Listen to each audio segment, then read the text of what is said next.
우리 함께 신앙 고백하시겠습니다.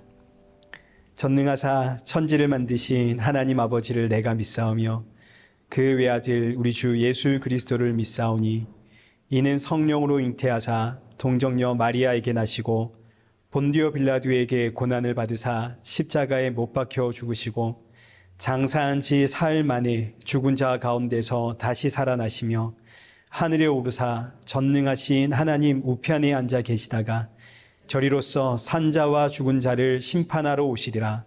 성령을 믿사오며 거룩한 공예와 성도가 서로 교통하는 것과 죄를 사하여 주시는 것과 몸이 다시 사는 것과 영원히 사는 것을 믿사옵나이다. 아멘.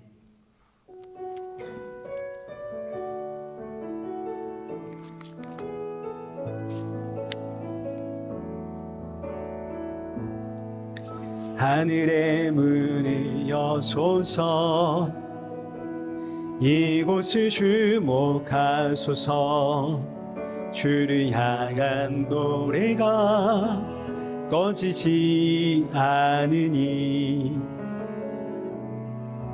하늘을 열고 보소서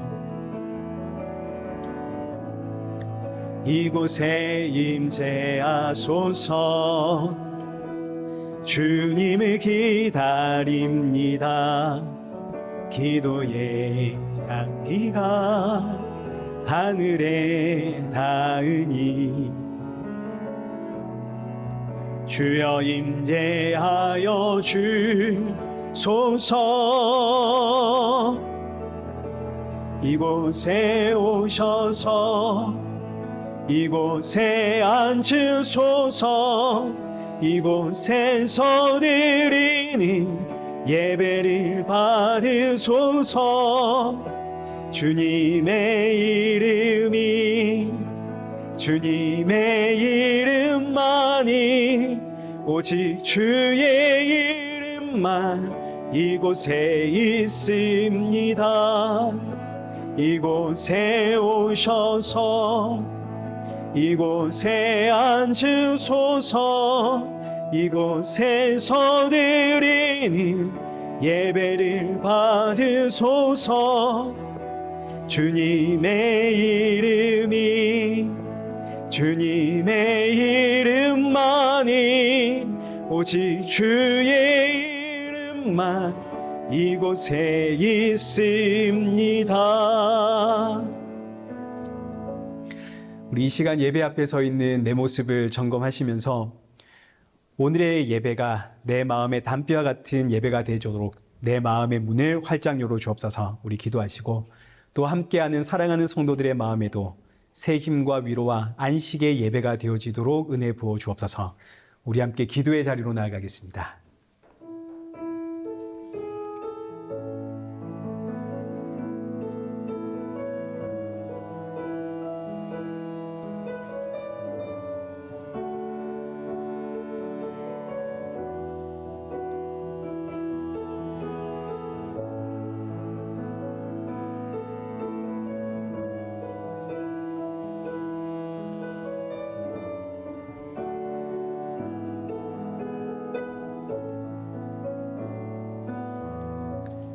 살아계신 하나님 아버지, 오늘 이 예배의 자리로 우리의 걸음을 인도하심에 감사드립니다.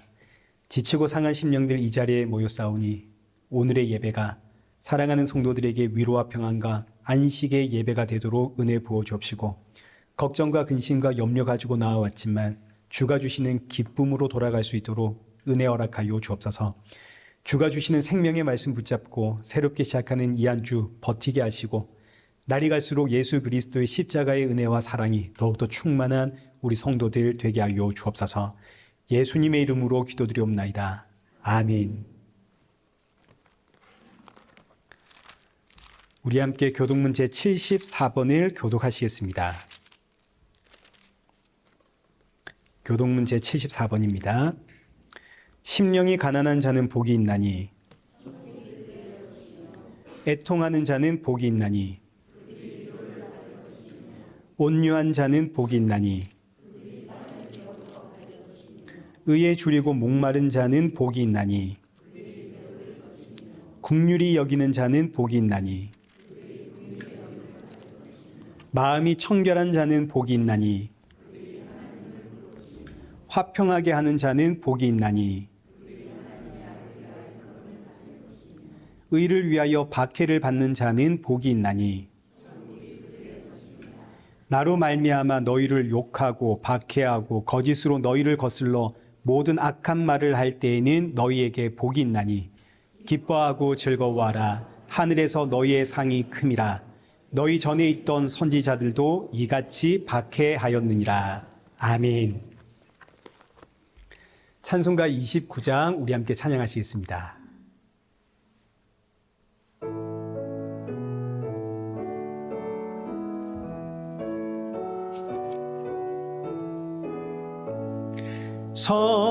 성도여 다 함께 할렐루야 아멘. 주 찬양하여라 할렐루야 아멘. 주 보좌 앞에서 택하신 은혜를 다 찬양하여라 할렐루야 아멘. 만문을 열어라 할렐루야 아멘. 온 하늘 울려라 할렐루야 아멘.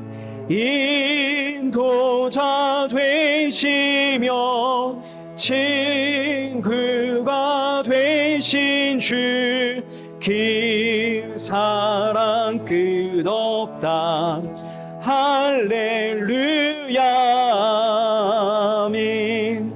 주 찬양하여라 할렐루야 아멘. 찬양인 끝없다 할렐루야 아멘. 거룩한 집에서 춘총 기리며 늘 찬송 부르자 할렐루야 아멘. 우리 성경 봉독하시겠습니다. 우리 오늘 보실 하나님의 말씀은 에베소서 1장 2절과 3절의 말씀입니다. 우리 2절의 말씀이니까요. 우리 함께 한 목소리로 우리 봉독하겠습니다. 하나님 우리 아버지와 주 예수 그리스도로부터 은혜와 평강이 너희에게 있을지어다. 찬송하리로다. 하나님 곧 우리 주 예수 그리스도의 아버지께서 그리스도 안에서 하늘에 속한 모든 신령한 복을 우리에게 주시되. 아멘. 이제 우리 교회 소식 알려드리겠습니다. 우리 먼저는 여러분 우리 어머니들 들어오시면서 꽃 다 받으셨죠? 화분. 네. 저 출처는 누구냐면 우리 이정아 사모입니다. 네. 저랑 같이 홈디포 갔다가 마더스데이니까 우리 권사님 집사님들께 이제 드리면 좋겠다 해서 이제 준비를 했습니다. 여러분 기분 좋게 이렇게 꽃 받으시고 제가 보니까 꽃보다 여러분들이 훨씬 아름답습니다. 이제 받아가시고 못 받으신 분들은 뒤에 남아 있으니까 나가실 때 이제 받아가시면 되겠습니다. 그리고 우리 전미경 집사님, 서정인 집사님 오늘 예배 드리시고 이제 이번 주에 한국 가시거든요, 그죠? 한 달 좀 넘게. 네, 우리 잘 다녀오시라고 우리 큰 박수로 우리 격려와 인사하겠습니다. 네, 감사합니다. 그리고 우리 지난주에 최이호 집사님, 최희숙 집사님 저에게 방문하셨거든요. 우리 큰 박수로 환영하겠습니다. 네. 이번 주 또 오신 거 보니까 그냥 저희 교회 이제 등록 절차가 없거든요. 그냥 등록하셨다. 제가 그렇게 생각해도 되겠죠. 네. 뭐 2번 오셨으면 원래 한 번 오고 안 오는 건데 2번 오셨으면 이제 여기 내 교회다 생각하시고 하시면 되겠습니다. 우리 저기 고흥욱 장로님 손 한번 들어주시죠. 네. 저 고흥욱 장로님 목장으로 이렇게 모셔서 오늘 예배 후에 이제 고흥욱 장로님 챙기셔서 이제 목장으로 이끄시면 될 것 같습니다. 네. 우리 시간에는 헌금 봉헌하시겠습니다.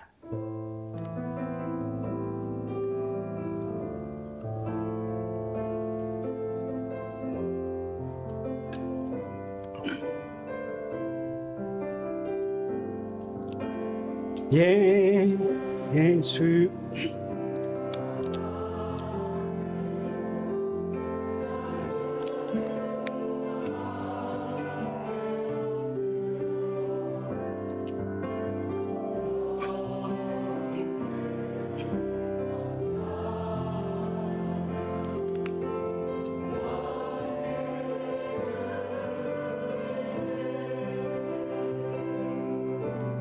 할렐루야 할렐루야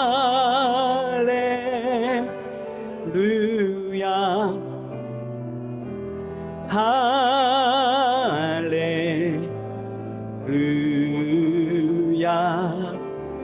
할렐루야. 기도하겠습니다. 오늘 이 예배의 자리로 인도하신 하나님 감사합니다. 지난 한 주간 동안에 우리의 연약함과 완악함 용서하여 주옵시고, 예배를 드릴 때마다 우리 주 예수 그리스도의 십자가 은혜로 이 예배의 자리에 설 수 있다는 사실을 기억하며, 이 세상의 꿈과 소망과 비전 두지 않고 하나님 나라의 소망을 두며 이 땅의 나그네로 살아가는 성도가 되어지도록 우리의 마음을 붙잡아 주옵소서. 이 시간 귀한 예물 준비하여 드립니다. 헌금을 준비할 때마다 날 위해 십자가에 죽으시고 부활하신 예수님 기억하며, 주님께 드림이 우리 기쁨이고 나의 모든 것 주의 것임을 고백하는 우리 성도들 되게 하여 주옵소서. 예수님의 이름으로 기도드리옵나이다. 아멘. 우리 지금 보니까 한혜주 권사님이 오셨습니다. 우리 큰 박수로 환영하겠습니다. 네, 건강한 모습으로 뵈니까 너무 좋습니다. 감사합니다. 네, 제가 또 뭐 놓친 거 있습니까? 오늘 본문은 에베소서 1장 2절에서 3절입니다. 은혜와 평강이라는 제목으로 오늘 본문의 말씀 우리 함께 살펴보겠습니다. 먼저 지난주에는 1절의 말씀을 통해서 하나님의 뜻이 무엇인지, 그리고 성도와 신실한 자라는 의미는 무엇인지에 대해서 우리가 살펴보았습니다. 저와 여러분의 삶에서 벌어지는 크고 작은 모든 일들은 하나님의 뜻이 이루어지는 과정입니다. 예상하지 못한 일, 누군가에게 상처를 받은 일, 억울한 일, 불쾌한 경험, 금전적인 손해, 가족들의 건강, 이 모든 것들이 다 하나님의 뜻이 우리에게 일어나는 과정입니다. 하나님의 뜻은 이 일로 인해서 우리가 더욱 예수님 의지하는 그 믿음이 굳건해지고, 우리가 더욱 예수님 닮아가고, 그리고 더욱 예수님의 증인이 되는 것에 있습니다. 그러니 이제 저와 여러분이 이 사실을 알았으니까 누군가가 어떤 일로 좌절하고 낙심하며 대체 하나님의 뜻이 뭘까 이렇게 고민할 때 우린 이제 이렇게 말해줄 수 있겠죠. 그 일은 이 땅에 소망을 두지 말고 하나님의 나라, 예수님만 바라보라는 하나님의 뜻입니다.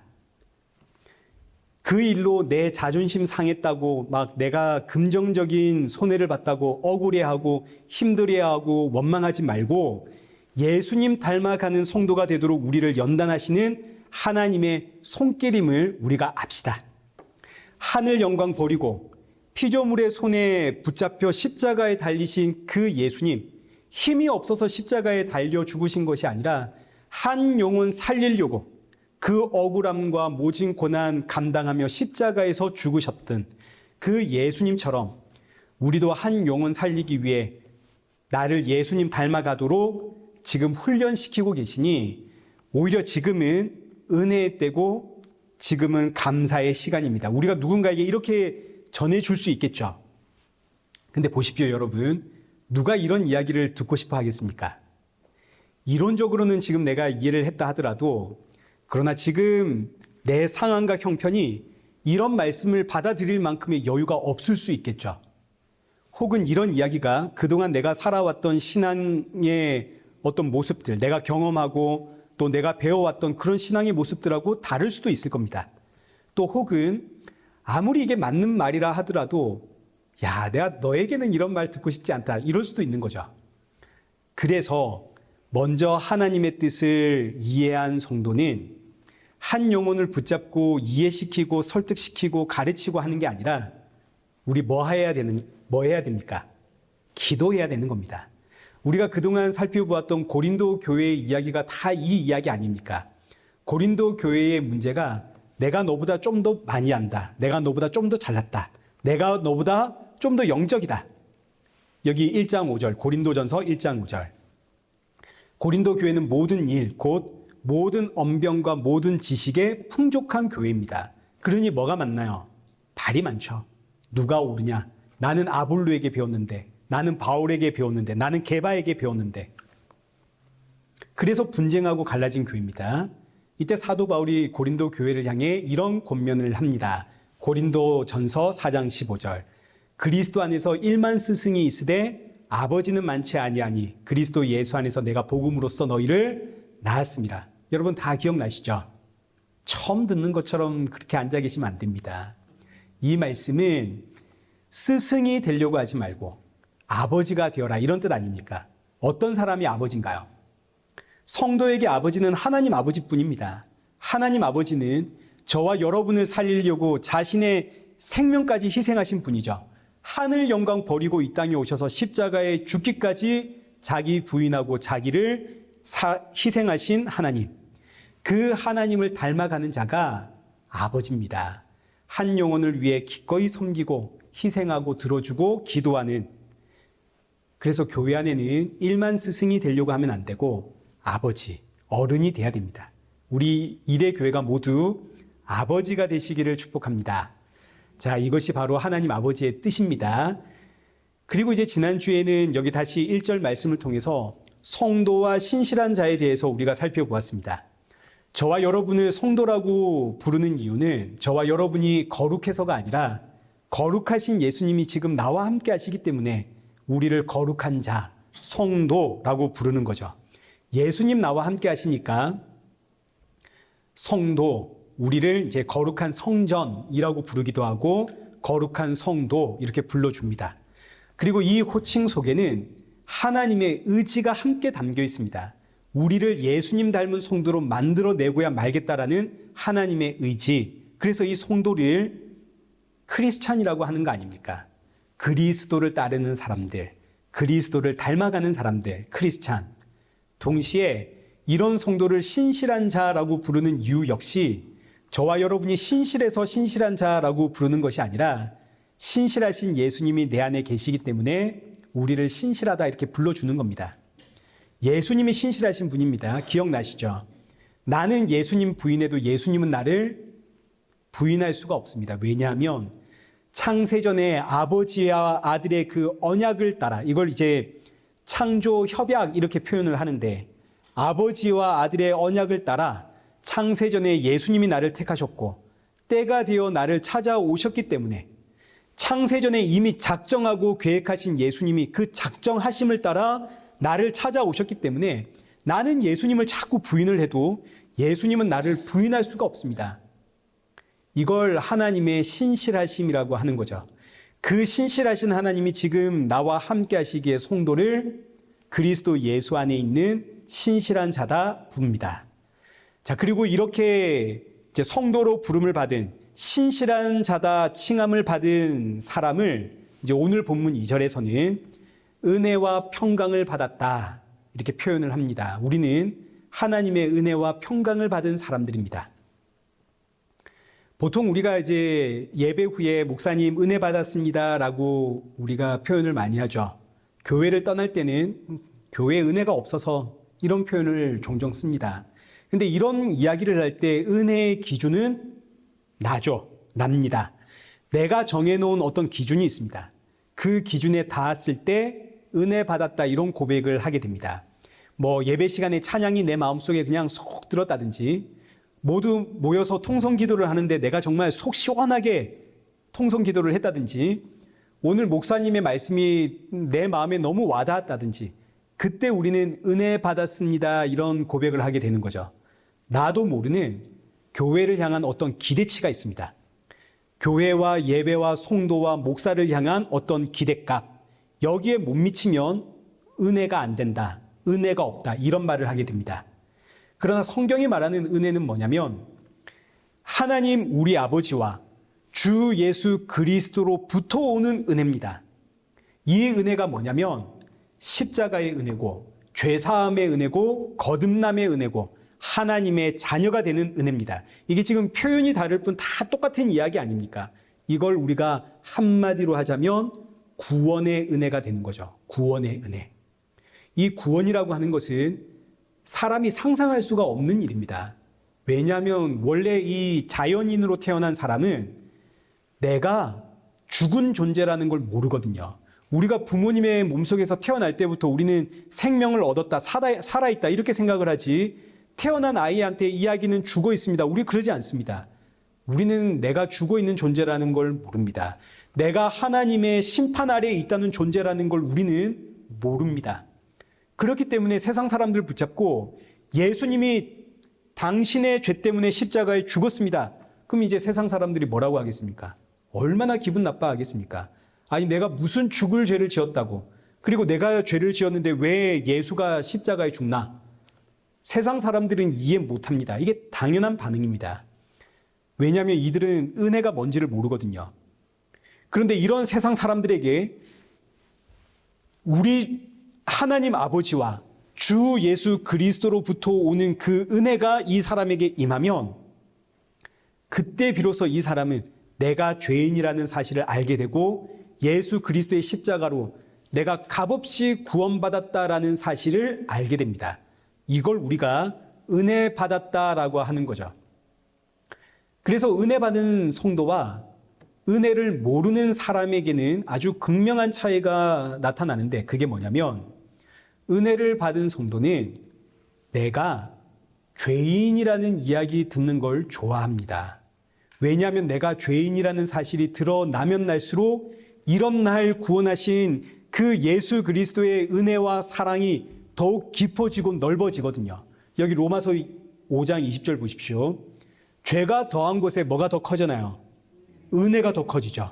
내가 죄인이라는 사실을 알면 알수록 이런 날 구원하신 예수님의 은혜와 사랑이 더욱더 깊어져 가니까 날 구원하신 예수님의 이야기 자꾸 듣고 싶고 더 듣고 싶은 것이 은혜 받은 성도의 대표적인 모습입니다. 반면 은혜를 모르는 이들은 죄인이라는 소리에 경기를 합니다. 죄인 이야기가 너무너무 듣기 싫습니다. 성경에 또 좋고 좋은 단어들 얼마나 많은데 하나님의 사랑, 하나님의 자비, 하나님의 긍휼, 좋은 이야기 얼마나 많습니까? 좋은 말씀으로 성도를 위로하고 격려하고 힘주고 동기부여해주고 성도들에게 웃음도 주고 감동도 주고 이래야지. 아니 목사가 교회를 나왔더니 당신은 죄인입니다. 얼마나 듣기 싫습니까? 그래서 비꼽니다. 죄가 드러날수록 은혜가 더욱 깊어진다면 그럼 나가서 죄 짓고 살아도 되겠네. 그래서 사도 바울이 로마서 6장 1절에서 은혜를 더하게 하려고 죄에 거하겠느냐? 그럴 수 없느니라. 그러니까 2000년 전 사람이나 오늘 이 시대 사람이나 반응이 똑같다고요. 은혜 받지 못한 사람들의 반응은 한결같습니다. 오직 은혜 받은 성도에게만 내가 죄인이라는 사실과 이런 나를 구원하신 그 예수님과 십자가의 이야기가 너무너무 귀하고 복된 은혜의 이야기가 되는 겁니다. 나는 내가 죄인이라는 사실을 몰랐는데 은혜가 임하니까, 구원이 임하니까 세상에 나는 이미 죄사함 받은 존재입니다. 얼마나 복된 일입니까? 로마서 5장 8절. 우리가 아직 죄인 되었을 때 그리스도께서 우리를 위하여 죽으심으로 하나님께서 우리에 대한 자기의 사랑을 확증하셨느니라. 내가 죄인이라는 사실을 모를 때, 그때 하나님은 이미 나를 위해 십자가에 죽으심으로 나에게 죄사함 주셨고 영생 주었습니다. 이것이 하나님 우리 아버지와 주 예수 그리스도로부터 오는 은혜입니다. 성도는 예배 시간마다 이 은혜를 확인함으로써 날 구원하신 하나님께 영광을 돌리는 겁니다. 그러니 예배는 드렸는데 예수님과 십자가가 없습니다. 이 예배가 은혜가 없는 예배가 되는 것이고, 반대로 예배 시간마다 내가 죄인이라는 사실을 깨닫게 해주시고, 이런 날 위에 예수님 십자가의 죽으심으로 내가 죄사함 받고 하나님의 자녀가 되고 영생 받았다, 이 사실을 예배 시간마다 확인하게 되면 이 예배가 은혜의 예배가 되는 거죠. 자, 그리고 이제 이어지는 오늘 본문 2절 말씀을 보시면 여기 하반절에 평강이 나옵니다. 은혜와 평강. 사도 바울의 편지를 보시면 은혜와 평강은 항상 한 세트로 등장을 합니다. 왜냐하면 은혜가 임한 성도들이 누리는 게 평강이기 때문입니다. 은혜가 없으면 평강도 없습니다. 은혜가 있으니 평강이 있습니다. 이 평강이라는 이 단어가 히브리어로 하자면 우리가 잘 아는 샬롬입니다. 샬롬. 이 샬롬은 유대인들의 인사말 아닙니까? 이 당시 유대인들의 인사말이 샬롬입니다. 샬롬하고 인사를 하는 거죠. 우리말로 하자면 안녕하세요 이런 뜻인데, 샬롬, 왜 평강하십시오, 평안하십시오, 왜 유대인들은 샬롬 하고 인사를 할까? 그 이유는 이렇습니다. 평강이라고 하는 이 단어는 평화로운 상태를 뜻합니다. 평화로운 상태가 되기를 바랍니다 하고 인사하는 게 샬롬입니다. 만날 때마다 평화로운 상태가 되시길 바랍니다. 근데 유대인들에게 평화로운 상태는 언제냐면 하나님께서 유대인들에게 주신 말씀, 그 율법을 지킬 때 우리가 평화로운 상태가 된다라고 유대인들은 생각을 했습니다. 여기 신명기 28장 1절을 한번 보십시오. 내가 내 하나님 여호와의 말씀을 삼가 듣고 내가 오늘 내게 명령하는 그의 모든 명령을 지켜 행하면 성읍에서도 복을 받고 들에서도 복을 받을 것이며 내 몸의 자녀와 내 토지의 소산과 내 짐승의 새끼와 소와 양의 새끼가 복을 받을 것이며 6절 네가 들어와도 복을 받고 나가도 복을 받을 것이라. 여기 기록되어 있는 말씀처럼 하나님 주신 말씀에 우리가 순종할 때 이스라엘 백성들은 복을 받고 평화로운 상태가 된다. 반면에 여기 신명기 28장 15절 내가 만일 내 하나님 여호와의 말씀을 순종하지 아니하여 내가 오늘 내게 명령하는 그의 모든 명령과 규례를 지켜 행하지 아니하면 이 모든 저주가 너에게 임하며 내게 이를 것이니 네가 들어와도 저주를 받고 나가도 저주를 받을 것이다. 하나님의 말씀 율법대로 살지 않으면 유대인들은 평화를 누릴 수가 없습니다. 그렇기 때문에 이 샬롬이라고 하는 이 인사는 오늘도 말씀대로 사십시오 이런 뜻입니다. 샬롬. 왜냐하면 말씀대로 살아야만 내게 평화가 주어지니까요. 샬롬. 말씀대로 사십시다. 샬롬. 말씀대로 살아서 하나님이 주시는 복을 누립시다. 이게 샬롬이라는 인사말의 뜻입니다. 자, 그런데 성경은 말씀대로 살아서 하나님의 평화를 얻을 사람이 있다 없다? 없다. 구약 성경 전체가 이 이야기를 하는 거 아닙니까? 말씀대로 살아서 평화를 얻어낼 수 있는 사람은 이 땅에 아무도 없다. 구약에 기록된 모든 평화는 전부 다 하나님의 전적인 은혜로 주어집니다. 성경의 평화를 얻은 믿음의 조상들 한번 생각해 보십시오. 말씀을 지켜내서 평화를 받은 사람은 아무도 없습니다. 믿음의 조상 이러면 이제 대표적으로 떠오르는 사람이 아브라함 아닙니까? 믿음의 조상은 아브라함. 그 믿음의 조상 가운데 가장 유명하신 분이 아브라함입니다. 근데 아브라함 보십시오. 하나님을 만났죠. 이 메소포타미에서 떠나 하나님의 말씀 의지해서 가나안 땅에 갔습니다. 근데 가나안 땅에 가서 그 다음에 했던 일이 뭐냐면 아내를 2번이나 팔아먹죠. 무서워서. 그 다음엔 아들 주겠다는 하나님의 말씀에 사라랑 둘이 하나님을 비웃었습니다. 성경에 기록되어 있는 이 아브라함의 이야기를 보시면 아브라함에게 얼마나 많은 흠이 있는가 모릅니다. 믿음의 조상이라 부를 수가 없는 사람입니다. 그러나 그럼에도 불구하고 아브라함이 믿음의 조상이라고 불리우는 이유는 오직 하나님의 은혜 때문에, 무조건적인 은혜. 이 은혜가 바로 구원의 은혜입니다. 구원의 은혜가 임하니 아브라함이 평화를 누리는 겁니다. 자, 무엇보다도 유대인들이 원하는 평화는 일상에서의 평화입니다. 일상에서의 평화. 이 세상에서 누리는 평화인데, 근데 성경이 말하는 평화는 이 땅에서의 평화가 아니라 하나님과의 평화입니다. 하나님과 평화를 이루지 못하면 이 세상에서 내가 아무리 잘났어도, 내가 이 세상에서 아무리 잘 살아도 그 결국은 뭔가요? 영원한 지옥 심판이죠. 이 세상에 가장 시급한 일은 하나님과 평화를 이루는 일입니다. 이것보다 더 시급한 일이 없습니다. 그럼 하나님과의 평화는 어떻게 우리가 이룰 수 있습니까? 이 세상의 방법으로는 하나님과 평화를 이룰 수가 없죠. 그래서 예수님이 이 땅에 오셔서 십자가에 죽으십니다. 우리가 이제 앞으로 계속 살펴보게 되겠지만 에베소서 2장 14절, 그는 우리의 화평이신지라 둘로 하나를 만드사 원수된 것 곧 중간에 막힌 담을 자기 육체로 하시고 이는 그로 말미암아 우리 둘이 한 성령 안에서 아버지께 나아감을 얻게 하려 하심이라. 하나님과 나 사이에 막힌 담, 이 담을 허무시는 분이 예수님입니다. 예수님의 십자가로 하나님과 나 사이에 그 막힌 담이 허물어지고 예수님이 성령으로 내 안에 오심으로 우리가 하나님 아버지께 나아갑니다. 그래서 예수님을 향해 그는 우리의 화평이신지라. 여기서 화평이 샬롬입니다. 여기 에베소서 2장 14절에서는 샬롬을 화평이라고 번역을 했고 오늘 우리가 보는 1장 2절에서는 평강이라고 번역을 했습니다. 이 똑같은 단어입니다. 샬롬. 이제 헬라어로는 AN에. 이 샬롬이 누구냐?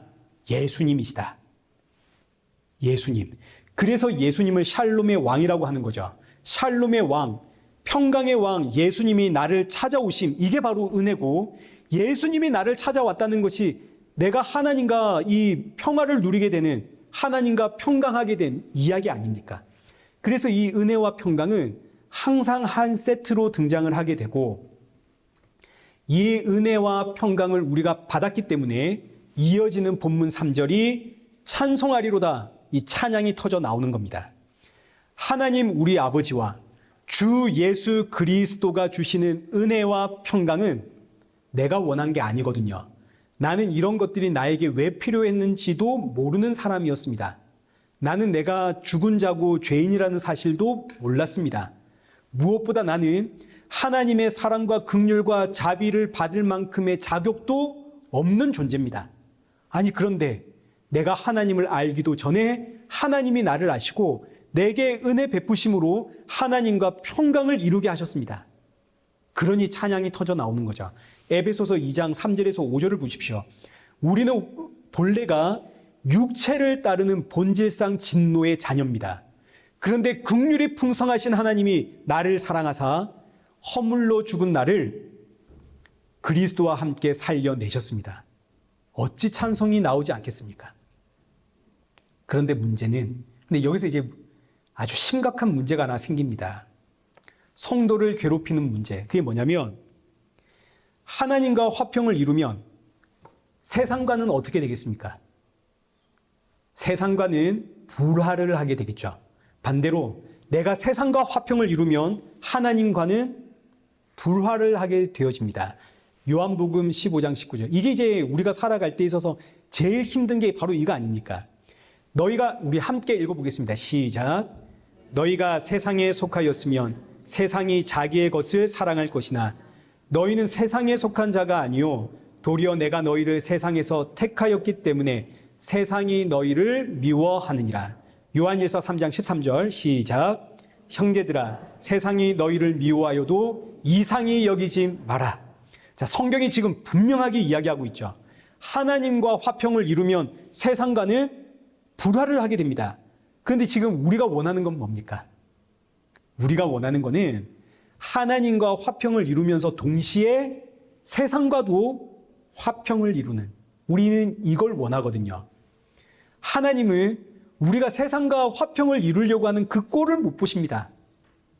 이 세상이 죄와 사망의 세상인데 어떻게 하나님의 백성이 죄와 사망의 세상과 화평을 이룰 수 있겠습니까? 여기 고린도후서 6장 14절 보십시오. 의와 불법이 어찌 함께하며 빛과 어둠이 어찌 사귀며 그리스도와 벨리알이 어찌 조화되며 하나님의 성전과 우상이 어찌 일치가 되리요. 우리가 이 말씀을 너무너무 잘 알고 있지만 그러나 그럼에도 불구하고 우리는 이걸 가능하게 해달라고 기도하고 있습니다. 그러니 하나님이 이 기도에 응답을 한다 안 한다? 하나님이 이 기도에 응답하지 않습니다. 하나님의 백성은 이런 기도의 응답을 못 받습니다. 이게 성도가 받은 복입니다. 만약에 세상에서 내가 사랑받고 세상에서 내가 인정받고 세상에서 내가 형통하게 해달라는 이 기도가 응답이 되었다면 이 의미는 내가 하나님의 백성이라는 뜻인가요? 아니라는 뜻인가요? 아니라는 뜻이죠. 여러분 지금 제 이야기가 너무 어렵습니까? 그냥 아니면 안 믿고 싶어서 그럽니까? 하나님의 백성이 아니니까 세상이 그를 사랑하는 거 아닙니까? 자, 그럼 보십시오. 한 사람, 두 사람이 있는데 한 사람은 하나님 이 문제 해결해 주십시오. 간절히 기도하고 매달렸습니다. 그리고 또 내가 하나님이 이 문제만 해결해 주면 이런저런 일도 하겠다고 공약도 걸었습니다. 그랬더니 세상에 하나님이 내 문제 해결해 주었습니다. 다른 한 사람, 똑같은 문제입니다. 간절히 기도했습니다. 하나님 저 사람에게 들어주셨다면서요. 왜 나는 안 들어주십니까? 나도 들어주십시오. 아주 그냥 사생결단하고 기도합니다. 나도 하나님을 위해서 이런저런 일을 하겠습니다. 근데 하나님이 나에겐 침묵하십니다. 자, 그럼 이 둘 중에 누가 진짜 하나님의 사랑받는 사람입니까? 두 번째 사람 아닙니까? 너무너무 명확하죠. 근데 우리 왜 자꾸 기도 응답받았다는 사람 부러워하나요? 왜 기도 응답받았다는 사람 많은데 왜 내게는 침묵하십니까? 사실은 누가 사랑받고 있는데? 내 기도에 하나님의 응답이 없는 게 사랑이고 은혜 아닙니까? 기도 응답이 없을 때 오히려 우리는 야, 내가 정말 하나님의 사랑받고 있는 존재구나. 이거 아셔야 된다고요. 그래서 사도 바울이 여기 3절에서 찬송하리로다. 이 단어는 복되다라는 뜻입니다. 복되다. 복되다. 무엇이? 하나님께서 내게 은혜와 평강을 주심이. 이게 너무너무 복되다. 지금 이 편지가 감옥에 갇혀 있는 사도 바울의 고백이라는 것을 여러분 잊지 말아야 됩니다. 아니, 감옥에 갇힌 사람이 어떻게 나는 복되다, 나는 복을 받은 사람이다, 어떻게 이런 이야기 할 수 있습니까? 이런 이야기를 하려면 적어도 감옥에 갇힐 일은 없어야 되는 거 아닙니까? 세상에서 형통하지 못하다 하더라도 그래도 감옥에는 갇히면 안 되는 거 아닙니까? 감옥에 갇힌 사람이 어떻게 나는 복되다 이런 말 할 수 있나요? 근데 사도 바울이 이 감옥 속에서 나는 복되다 이런 이야기를 합니다. 왜냐하면 지금 고린도 교회뿐만 아니라 지금 사도 바울을 걱정하고 근심하고 있는 모든 교회와 성도들을 향해 사도 바울이 정말 알려주고 싶거든요. 세상의 눈으로 볼 때 나는 복받은 사람으로 보이지 않지만 그러나 나는 하나님의 은혜와 평강을 받은 사람이기 때문에 나는 이 고백을 할 수밖에 없다. 사도 바울이 지금 모든 교회와 성도들을 향해 던지는 강력한 메시지입니다. 왜 나를 걱정하고 염려하는가? 나는 하나님의 은혜로 하나님과 평강을 이룬 사람이다. 나는 복된 사람이다. 세상 모두가 야 그거 복이 아니야라고 하더라도 나는 복된 사람이 틀림없다. 자, 이 말씀이 오늘 우리에게 도전을 주는 겁니다. 사도 바울은 로마의 감옥에 갇혔습니다. 그리고 사형 선고를 받고 나중에 목이 잘려 죽습니다. 참수형에 당합니다. 그럼에도 사도 바울은 죽기 전까지 자신은 복되다를 외칩니다. 자, 그럼 이제 오늘 우리를 한번 보십시오. 우리가 아무리 힘들다 해도 우리에게 이런 고난이 있습니까? 없죠. 뿐만 아니라 세상살이도 우리가 아무리 없다 해도 우리 다 먹고 사시죠. 영으로는 우리가 하나님과 화평을 이루었고 세상살이는 먹고 살만합니다. 아니 그러면 적어도 사도 바울보다는 훨씬 더 많이 나는 복됩니다. 이 고백해야 되는 거 아닙니까? 아닙니까? 아닙니까? 한때 대한민국 사람들의 입버릇이 죽겠다였습니다. 저도 옛날에 많이 그랬거든요. 아이고 죽겠다. 힘들어 죽겠다. 배고파 죽겠다. 돈 때문에 죽겠다. 너 때문에 죽겠다. 그래서 교회 안에 이제 유행처럼 번진 말이 뭐냐면 우리 죽겠다 하지 말고 죽게 있다라고 이야기하자. 힘들어서 죽게 있다. 아파서 죽게 있다. 너 때문에 죽게 있다. 주를 바라보자는 이야기 아닙니까? 우리가 아무리 힘들다 하더라도 사도 바울보다는 훨씬 나은 조건에 있는 사람들입니다. 그러니 여러분 죽겠다, 힘들다 옆 사람 괴롭히지 마시고 복되다. 너무 복되다. 난 정말 복된 사람이다. 이 고백을 하십시오. 우리는 여기 본문 3절 하반절에 있는 말씀처럼 하늘에 속한 모든 신령한 복을 받은 성도입니다. 하늘에 속한 모든 신령한 복은 다른 게 아니라 여기 2절의 말씀처럼 하나님 우리 아버지와 주 예수 그리스도로부터 오는 은혜와 평강을 이야기하는 겁니다. 이게 하늘에 속한 모든 신령한 복입니다. 그래서 여기 3절 말씀에 이 말씀, 2절의 말씀을 그대로 다시 한번 가져와가지고 찬송하리로다. 하나님 곧 우리 주 예수 그리스도의 아버지께서 그리스도 안에서 하늘에 속한 모든 신령한 복을 우리에게 주셨다. 이렇게 외치는 거죠. 하늘에 속한 모든 신령한 복. 이 복이 은혜와 평강인데 은혜와 평강이 어떻게 하늘에 속한 모든 신령한 복이 되냐면 이 은혜와 평강을 우리에게 가져다 주신 분이 누구냐면 성령님이십니다. 성령님. 성령님이 내게 찾아오시니 이게 바로 은혜와 평강이 임한 이야기입니다. 성령이 누구신가요? 하나님이시죠. 온 우주 만물이 하나님 안에 있습니다. 하늘에 속해 모든 것들이 하나님 안에 있는데 그 하나님의 영이 나를 찾아오셨습니다. 하나님의 영, 거룩한 영, 신령한 영이 나를 찾아오신 이게 바로 은혜요. 그 신령한 영이 내 안에 오셔서 내 안에 내주하심, 나를 떠나지 않으심 이게 바로 하나님과 평강을 이루는, 화목을 이루는 평강. 그래서 이것을 신령한 복이라고 하는 겁니다. 여기 3절의 말씀은 삼위일체 하나님의 소개입니다. 삼위일체 하나님이 이 안에 다 담겨 있는 겁니다. 하나님께서 그 아들을 우리에게 보내셨고 그 아들이 우리에게 성령을 보냈습니다. 성령이 나에게 오심, 신령한 복입니다. 사랑하는 성도 여러분, 저와 여러분은 하늘에 속한 신령한 복을 받은 성도입니다. 이 복을 주시려고 예수님 이 땅에 오셨고 십자가를 지셨습니다. 그리고 이제는 예수님이 영으로 나와 함께 하십니다. 성령. 얼마나 우리가 복된 존재입니까? 이 한 주 우리가 받은 이 복을 깊이 묵상하시고 우리에게 주어진 환경과 상황은 우리를 예수님 닮아가도록 하나님의 자녀로 만들어 가시는 그 하나님의 손길임을 알고 아무리 힘들고 지치고 어려워도 우리 사도 바울처럼 복되다 복되다 너무너무 복되다를 고백하면서 예수님 닮아가는 십자가의 증인으로 살아가는 그런 저와 여러분 되시기를 축원합니다. 살아계신 하나님 아버지, 자격 없는 우리에게 하늘에 속한 모든 신령한 복으로 천국 백성 되게 하시고 하나님의 자녀 삼아 주시니 감사합니다. 비록 돌아서면 세상 정력이 터져 나오지만 그러나 정신 차리면 언제나 십자가 앞에 서게 하시니 감사합니다. 늘 반복되는 일상이지만 그러나 어제보다 오늘, 오늘보다 내일 더욱더 예수님 닮아가게 하시니 감사합니다. 새롭게 시작하는 이 한 주도 이 감사로 살아가게 하시고 우리의 입술에서 이 감사의 고백이 자꾸 터져 나올 수 있도록 성령의 충만함 부어 주옵소서. 우리의 모든 삶이 주의 인도하심 속에 있사오니 다 이해할 수 없어도 주의 이끄심에 순종하며 십자가의 증인으로 살아갈 수 있도록 우리의 마음과 생각 다스려 주옵소서. 예수님의 이름으로 기도드리옵나이다. 아멘.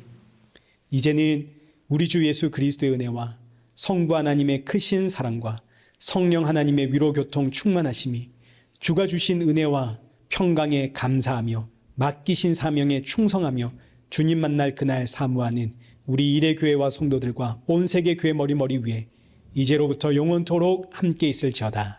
아멘.